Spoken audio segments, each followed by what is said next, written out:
Welcome to the latest edition of the Herald Democrat Sports Podcast. I am the sports editor at the Herald Democrat, Jason Della Rosa, and it is playoff time in Texas. We have hit week 12 of the football season. The regular season has come to an end. We know who is in the playoffs. We know who did not make the playoffs. We have the matchups for the first round, and we'll get to all of that as we start the podcast. Now, to touch on the teams that are in, there are 9 Texoma teams in the playoffs. There are 4 teams that did not make it: Sherman, Denison, Howe, and SNS. Those are the 4 teams that did not make the playoffs. So when we get to their districts, we'll talk about the finish to the season, and then we will go through and continue to mention the teams that are playing this week. So we'll start with Sherman. Sherman came up just short of making the playoffs. They did win their final game in District 7-5A Division 1, 32-27 against John Tyler. That was a game that they had to win to have a chance to make the playoffs. But unfortunately, because of the way that the tiebreakers went, they needed to win by 11 points or more, and obviously they only won by 5 because Texas High beat West Mesquite. So if West Mesquite had won that game, all Sherman had to do was win, and they would have gotten in had that happened. But unfortunately for the Bearcats, they came up short. But like I said, they did win 32-27. It was a game where they were down 14-10 at halftime, and then they scored 22 points in the third quarter to take control. But unfortunately, it wasn't enough. Tate Bethel, he finished the game 20 of 30 for 300 yards passing and 3 touchdowns. Mike Brown closed out his career with 20 carries for 94 yards and a touchdown. Bethel also added 13 carries for 105 yards on the ground. So it was one of those, they won the game, but unfortunately they were unable to clinch the playoff spot. So that ends up back-to-back playoff appearances for Sherman. They were going for 3 in a row, and we'll see what happens with realignment. Obviously, everybody will probably be in some new districts next time, so it'll be interesting to see who they get grouped with. They could be with a lot of the similar people. Some people may be moving up to 6A. Some people may be moving down from 5A, so that'll be interesting to see there. The other team, the big schools that didn't make it, was the Denison Yellow Jackets in District 7, 5A, Division 2. They did not advance because of a tiebreaker as well. They tied for 4th place with Frisco Reedy, and Frisco Reedy beat them head-to-head 35-32 early in the district schedule. So they both finished with the 5-3 records, and Reedy advanced as the 4th seed. Denison lost 47-18 against Denton Braswell. If Denison had won that game, they would have gone to the playoffs. Denison had won the game prior to that against Lovejoy. They would have gone as well. So it was a bitter ending for the Yellow Jackets. This is the second year in a row that they have finished tied for 4th place, but they lost to the 4th place team. And I think what's probably more frustrating this year is that the team that got the top seed for the playoffs, Frisco, their only loss of the season was to Denison. So Denison was able to beat the co-district champs along with Braswell in Frisco High. Frisco got the top seed because of their head-to-head with Braswell, and they finished the year 9-1. And Denison was able to beat them, but they weren't able to beat the 4th seed in Frisco Reedy. And that'll be another interesting district to look at in realignment. I think there'll be some big changes to that district. I think the size might stay the same, but the names of the teams might change. And so that'll be interesting. We'll definitely do a podcast on that as we get closer to realignment day in February. This was a game, the 47-18 loss. Denison was down 21-0 after the first quarter. It was 21-2 at halftime. And Denison was really never in the game. They were down 35-4 after the first quarter. After the third quarter, they only had the offense got a couple touchdowns in the fourth quarter. Before that, Denison had only gotten a couple of safeties. It was a weird game. There were 3 safeties in the game. I don't think I've ever seen a game with more than 1 safety, let alone to have a game have 3 safeties. Asa Osborne finished the season 18 carries for 122 yards and a touchdown. He went over 1,000 yards on the season in this game. But then outside of that, he also had 3 catches for 93 yards. But outside of that, it was tough sledding for the Jackets. Lois Bowman had 7 carries for 48 yards. 38 of that came on a touchdown run to close out his Jacket career. And it was a game. Like I said, Denison didn't play playoff football in terms of what the game meant. Like I said, falling behind very early. They gave up over 500 yards. Braswell finished with 329 passing and 204 rushing. So, like I said, a very bad finish to the season. They missed for the second straight year after making it the 2 years prior to that. So I'm sure they're going to welcome realignment and hopefully some good things will happen when that's the case. It's been a little bit since Sherman and Denison both missed the playoffs at the same time. You never want to see that. It's always exciting to have as many teams as we can get in the playoffs. And the first playoff matchup that we will talk about, starting in Class 3A, Division 1, Region 2. This is Whitesboro against Eastland. This is a game that's at 7 p.m. on Thursday, and it's in Graham. So a little bit of a road trip for the Bearcats to have to go out there and take on Eastland, who is 9-1, while Whitesboro comes in at 6-4.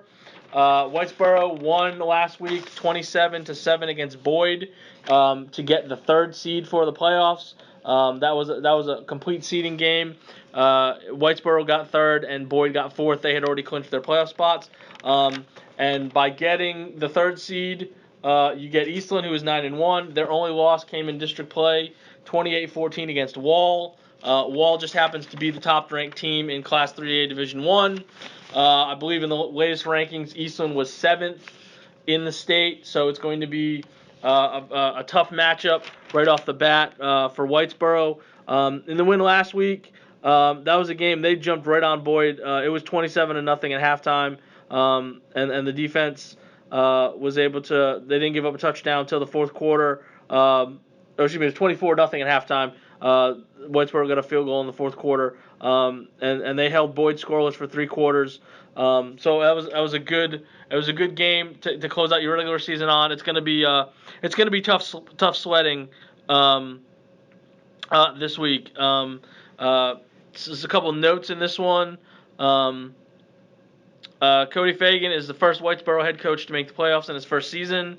That's because the previous coach is the only coach to take the Bearcats to the playoffs. Coach Eddie Gill. He does extend the streak of school record of playoff appearances. This is the 9th straight playoff appearance for Whitesboro. And the winner of this game will face the Bushland-Teneo winner in the area round. So if Whitesboro does win, they're going to take a road trip that's probably even longer than this one. So definitely the underdogs there, but it should be interesting to see if both teams making a long road trip, and it's on a Thursday night. So you never know what's going to happen in case of that. Another game that's going to be on Thursday night at 7 o'clock. 3A Division 1. This is Region 2. I might have messed up and said that the last one was Region 1. This is Region 2, and this is Pottsboro against Kemp. This is a game that will be in McKinney at the McKinney ISD Stadium. That's the new facility, not at Ron Poe. Pottsboro comes into the matchup at 10-0, and Kemp comes in at 3-7.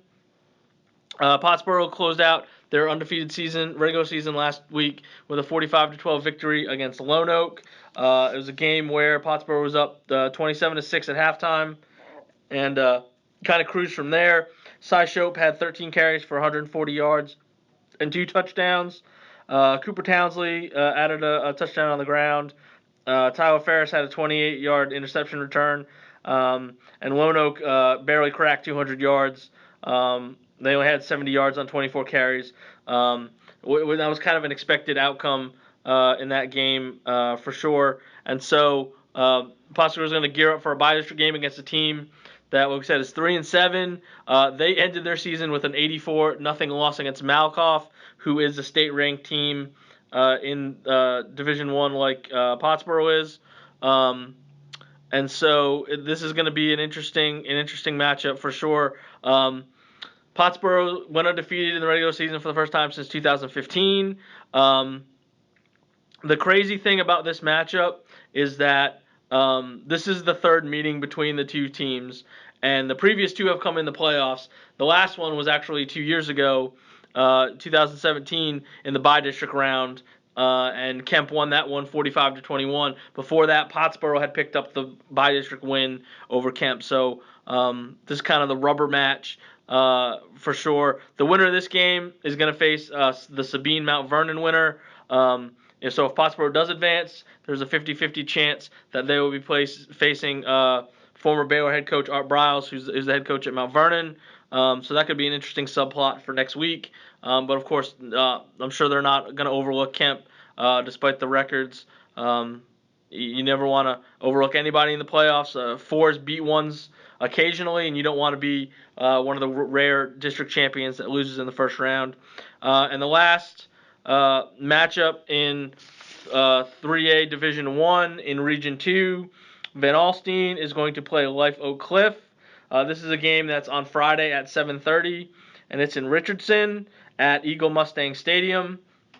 Van Alstyne comes into the game 6-4 after they beat Bonham last week 50-7. That was a game as the Panthers were hoping maybe Pottsboro would slip up and they could share the district championship. But Van Alstyne, it was already locked into the second seed, so they ended up in second place instead of being a co-district champion. And this was a game. It was 26-0 after the first quarter. It was 40-0 at halftime. A lot of big plays in this one. Timothy Rosenthal, he was 6 of 9 passing for 236 yards, and he had 3 touchdown passes. One was for 94 yards to Draylon Davis. He finished with 2 catches for 146 yards in that touchdown. Cam Montgomery had a 40-yard touchdown catch, and Ethan Litzkow had a 20-yarder. So, I mean, alone just on that, you had about 150 yards on just 3 passes. And Rosenthal also ran for 2 scores. And it was just kind of a spread out deal, even though Van Alstyne Van Alstyne almost finished with almost 500 yards just because they were up by such a large margin. You don't want to get anybody hurt going into the playoffs. Life Oak Cliff is coming into the playoffs with an 8-2 record. They had a big win last week as well. They won 67-0 against Dallas A+ Academy. These teams have never faced each other, so that's always a fun little aspect. Van Alstyne is in the playoffs for the 5th straight season, and they're trying to get their first playoff win since 2013. Van Alstyne's kind of been snake bit. Last year they lost. They went to overtime in their bi-district game. Before that, they had got stuck playing Sunnyvale every year, and Sunnyvale would come away with the win. So this is the Panthers trying to get over that hump. Get to the second round, maybe make some noise. If they do win, or the winner regardless will be facing the Gladewater Hugh Springs winner in the second round. So that'll be an interesting matchup. To touch on the Life Oak Cliff real quick, this is the most games in a season for them since they started football in 2006. Their best season before this was a 6-5 squad in 2011, and that's the only other time they've made the playoffs. So obviously they're riding high. Both of their losses came in district. That's why they're the third place team at 8-2. And so that should be an interesting matchup. Like I said, you've got a group that really wants to get that playoff win. Both teams really want to get a playoff win. And so that's going to be an interesting matchup on Friday night. Drop down to Class 3A Division 2 Region 2. First, we'll touch on SNS real quick. They did not make the playoffs. They finished at 1-9 and overall, and 1-5 in District 5 3A Division 1. They finished in 6th place. They did end their losing streak that had dated back to 2017 season, and they ended up losing to third place Holiday last week, 55-7. To touch on there, Jake Reynolds had a touchdown run. Jake Reynolds had a 48-yard touchdown pass to Cooper Heron, and it was only it was only 28-7 at halftime, but then Holiday kind of kept their foot on the gas, and they pumped that up to 49-7 after 3 quarters. Holiday ran for 302 yards, and SNS wasn't able to get to 150 yards in the game. We've kind of touched on with the Rams all year. They had brand new head coach this year, Josh Allen. Trying to change some things, change the culture over there. I think their scores were better. The defense is still a little shaky. I think if you looked at that, when you give up an average of almost 50 points a game, that obviously is an area of concern. But they were competitive against some people that last year they weren't competitive against. They're in a situation too. I keep bringing up realignment, but that's one to watch. They went out west last year, and it'll be interesting to see with some changes potentially to some schools between here and there. If they end up coming back this way a little bit, and if they did, I think that would be very advantageous for them, and it'll be interesting to see what they can get scheduling-wise in the non-district portion of the schedule to maybe kind of build up, show some improvement along the way. The team in that district that did make the playoffs, Gunner, they're going to play Tolar on Thursday at 7 p.m. at a place that they're very familiar with, Springtown. They love playing there, so it's not a surprise. I wouldn't be surprised if they play a couple more times there, just based on their history. Gunner comes in at 9-1 after they ended the season with a 58-0 win over Calsburg. While Tolar is coming off a loss, they lost 27-7 against Comanche. So in the win last week, it was another shutout for Gunner. That I believe is their fourth shutout of the season. It was a game where they were up 44-0 at halftime. Hudson Graham, he threw a touchdown pass, ran for 2 scores. Clayton Reed ran for a touchdown and also returned a punt 48 yards for a score. And Calsburg didn't get to 100 yards offensively. They finished with they did. They got to 101. My math's a little off on that. They had 31 carries for 87 yards. And so that's Gunner's defense has been a calling card, and so that'll be interesting. They enter the playoffs as the 3-time defending Region 2 champion, and the last time Gunner did not advance past the first round was in 2006. So I think there's a pretty good chance that's going to happen. And as we get to next week in the bracket and we kind of look to see who's still going, it should be interesting. The winner will face the Clifton Edgewood winner. If I'm betting, I'm going to go. It's probably going to be Clifton, and that could be an early test right off the bat after this game for Gunner if they advance. Tolar didn't make the playoffs last year. They had made it the previous 6 years, and then that run got ended last year. These teams have met once before. It was in the playoffs in 2012, and Gunner won that one in the second round, 35-12. But if you're betting on it, there's a pretty decent chance. I think Gunner's probably playing for the region championship again. But it'll be interesting to see. Like I said, once we get a better look at the brackets next week, see who's still alive. There could be some challenges there along the way. We're going to shift over to Class 3A, Division 2, Region 3, and that's where we have a couple of teams that have made the playoffs. We'll start with Whitewright against Big Sandy Harmony. This is a game that is on Thursday at 7:30 at Sulphur Springs. Whitewright enters at 5-5, while Big Sandy Harmony is 7-3. Whitewright is coming off a 34-14 win against Prairieland, and Big Sandy Harmony won its finale 51-15 against Grand Saline. Obviously, the big thing with Whitewright is they made the playoffs. As we talked about last year, last week they needed 3 things to happen. They had to win, which obviously they did. They needed Bells to beat Cooper, which they did, and we'll get to that game here in a second. And they also needed Blue Ridge to beat Chisholm. And if all those things happened, Whitewright had the point advantage in that 3-way tiebreaker, so they were able to make the playoffs. So it's significant for a couple of reasons. Obviously, they made the playoffs. That's a big deal. The 5th win is more than the previous 2 years combined. They had a combined 4 wins over the 17 and 18 seasons, and they won 5 games this year. And also, it's the first time in 3 years that they made the playoffs. So that's a good first year for the new head coach, Kevin Wiggins, to kind of show that improvement. Whitewright was in the mix going into the last couple games last year and ended up coming up short. And so that's a nice little feather in their cap. It'll be interesting to see what they can do against Big Sandy Harmony. They have won 7 straight games. They started 0-3, and they've hit their stride. So should be an interesting matchup. They've never played each other before, and the winner of this is going to play the Paul Pewitt Corrigan Camden winner in the second round. So either way, for White Red, it's a great jumping off point under a new coaching regime, and that'll be interesting to see if they can pull the upset here on a district champion. And speaking of district champions and upsets, Bells will be trying to avoid one as they take on Winona. This is a game that's on Friday at 7:30, also at Sulphur Springs. So if you want to go to Sulphur Springs on Thursday and catch a local team, you can, and then you can go back on Friday and see 7-3 Bells against 6-4 Winona.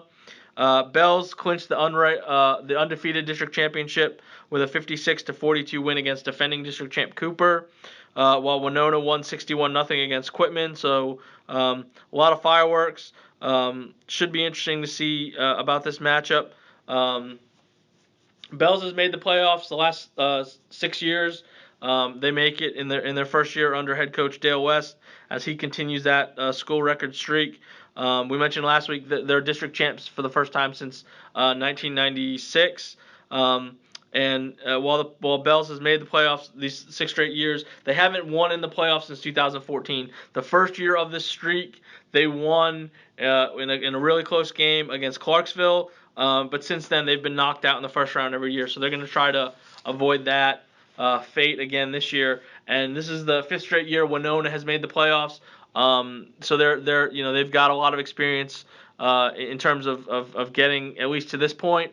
And the winner of this is going to face the Hemp Hill Elysian Fields winner in the second round. And that should be an interesting matchup as well.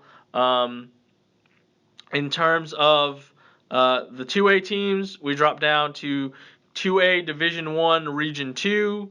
And that's the first matchup there is Collinsville against Wolf City. This is a game that's on Thursday at 7 p.m. at Anna.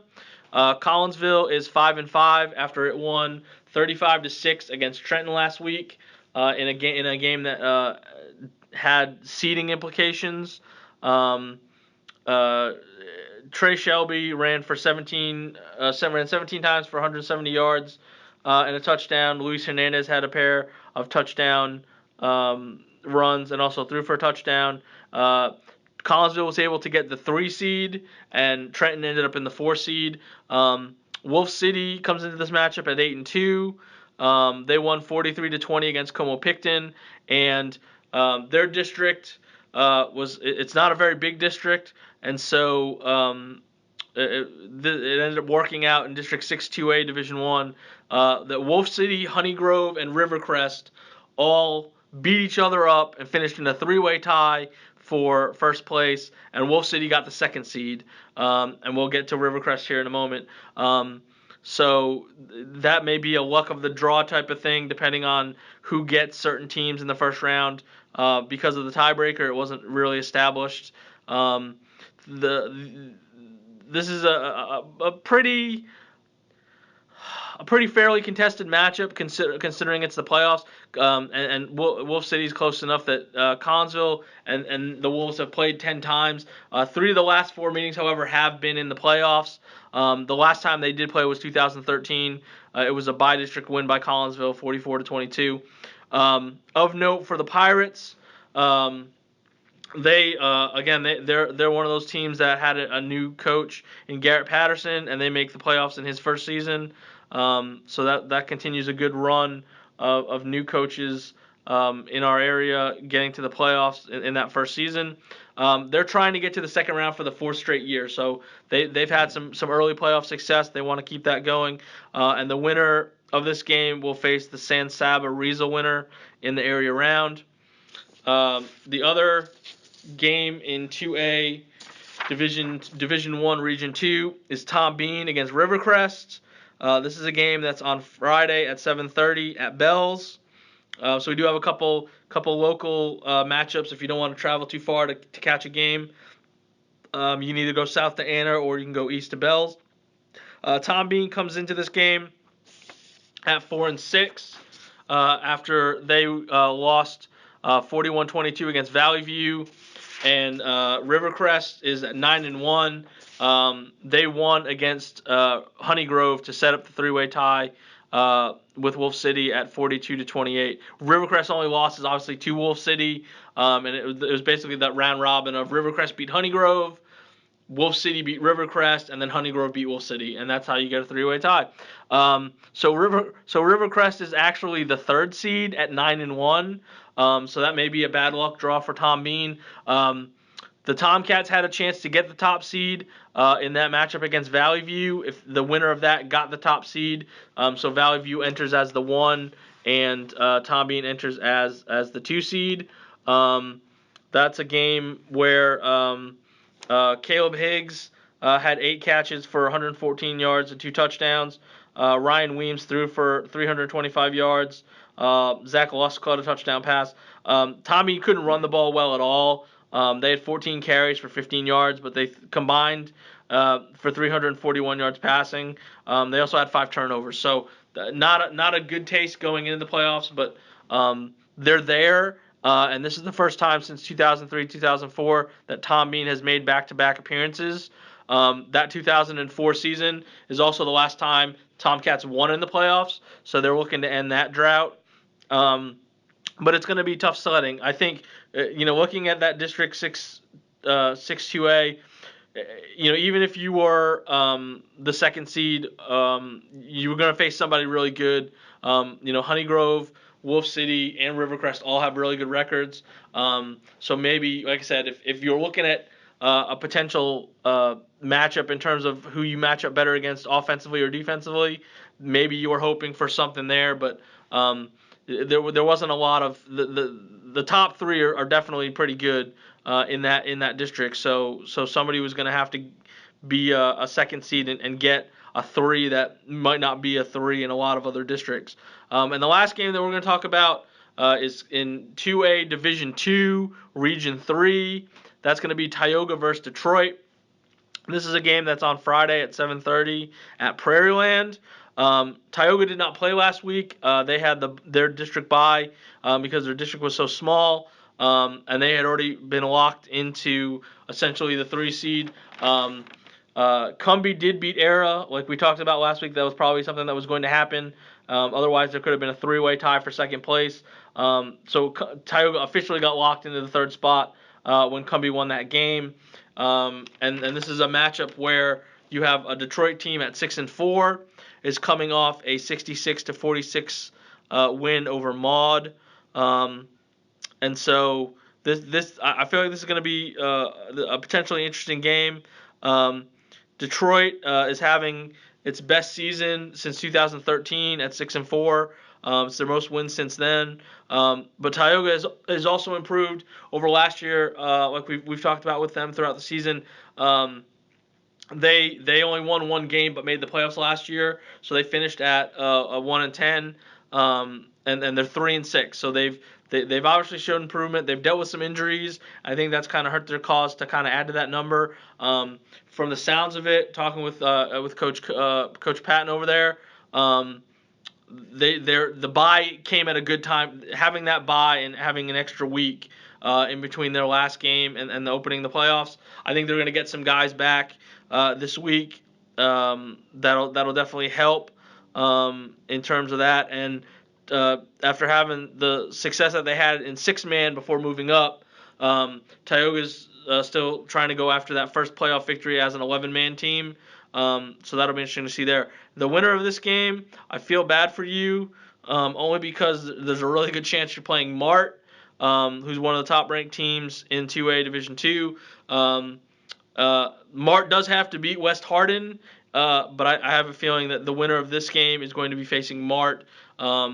And so that'll definitely be a tough second-round matchup. But we will worry about that when we get to the second round next week. It's all about the bye district round. Like we said, we've got 9 teams. I think there's a decent chance a good portion of them can somehow get to next week. And like I said, it's only going to get tougher from there. But there's some very interesting matchups to open the playoffs. We'll see who advances. We'll see who is still around. and we'll discuss all that next week. I thank you for tuning in. Hopefully, some of you are listening, perhaps on your way to a game, either Thursday or Friday night, and we'll talk to you next week.